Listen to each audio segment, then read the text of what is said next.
September 2nd, 1945. World War II officially ends, 6 years and a day after the fighting began. That's when Japan formally surrenders to the Allies on board the USS Missouri in Tokyo Bay. President Harry Truman tells Americans, "The evil done by the Japanese warlords can never be repaired or forgotten, but their power to destroy and kill has been taken from them." 1944.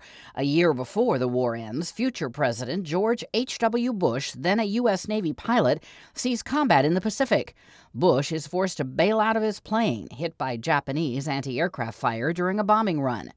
He is rescued by an American submarine a few hours later. 1864.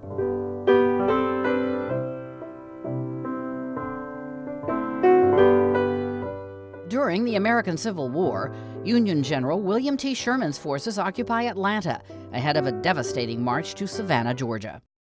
1666.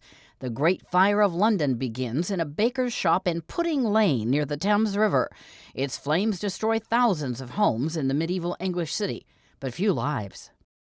1969. With the Vietnam War still raging, Ho Chi Minh, leader of Communist North Vietnam, dies at age 78. That happens nearly 25 years after Ho declares Vietnam's independence, and 5.5 years before the country is reunified under communist rule.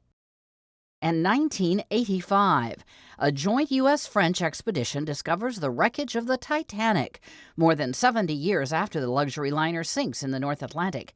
They find the ship more than 1,200 feet underwater, more than 560 miles off Newfoundland, Canada. Today in History, September 2nd. Camille Bohannon, The Associated Press.